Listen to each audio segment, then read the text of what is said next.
நிறைவாழ்வு AG சபை வழங்கும் morning மன்னாவிற்கு உங்களை அன்போடு வரவேற்கிறோம்.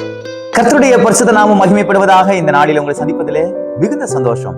எனக்கு அன்பான பிள்ளைகளே, உங்களுடைய பேரு, உங்களுடைய குடும்பம், உங்க வாழ்க்கை எல்லாம் கெட்டு போய் கீழான நிலைமையில, ரொம்ப தாழ்வான நிலைமையில, ரொம்ப கேவலமா நடந்து கொண்டிருக்கலாம்.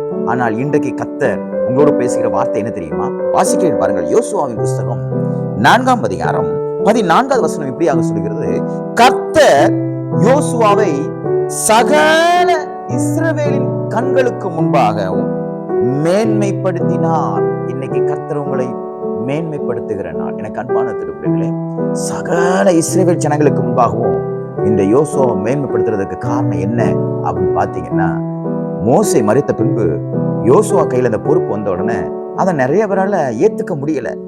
they are not accepted Joshua. அநேகர் யோசுவாவை ஏத்துக்கல.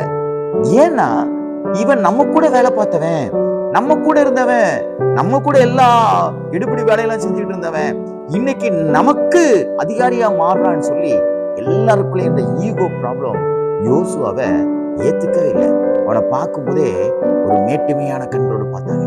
இவன் தானா, யோசுவா தானா அப்படின்னு எல்லாருடைய கண்ணுக்கு முன்னாடியும் யோசுவா ரொம்ப சீப்பா, ரொம்ப கேவலமா, ஒன்றுக்கும் பிரயோஜனமற்றவனா காணப்பட்டான். ஆனால் கர்த்தர் இதை பார்த்துக்கிட்டே இருக்கிறார்.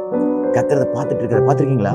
உலக மனுஷன் என்னைக்கு ஒரு மனுஷனை ரொம்ப கேவலமா பார்க்கிறானோ, உலக மனுஷன் எல்லாருக்கும் முன்னாடியும் ஒரு மனுஷனை எப்படி கேவலப்படுத்துகிறானோ, அப்பொழுது பரலோகத்தில் இருக்கிற தேவன் சும்மா இருக்க மாட்டார்.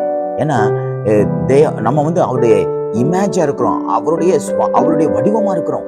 ஆகிய அவர் சும்மா இருக்க மாட்டார். யோசுவாவை தேவனே அபிஷேகம் பண்ணினார். தேவன் அபிஷேகம் பண்ண அந்த பிள்ளைய எல்லாரும் சேர்ந்து ரொம்ப அவமானமா பார்க்கும் பொழுது கர்த்தர் இந்த வார்த்தையை சொல்றார், யோசுவா பயப்படாத, இன்னைக்கு நான் ஒரு காரியத்தை நான் செய்ய போறேன். இந்த காரியத்தை பார்த்து யாரெல்லாம் அவனை ரொம்ப கேவலமா நினைச்சாங்களோ அவங்களுக்கு முன்பாக நான் அவனை மேன்மைப்படுத்துவேன் அப்படின்னு சொல்லிதான் ஒரு பெரிய அற்புதம். யோர்தான் நதியை 2ஆ பிளந்து காட்டுறாரு யோசுவா மூலமா கர்த்தர் பெரிய அற்புதங்களை செஞ்சுட்டார். மோசே மூலமா அவன் பாருங்க, யோர்தான் பிளந்துச்சு, மோசே மூலமா எரிகோ செங்கல் பிளந்துச்சு.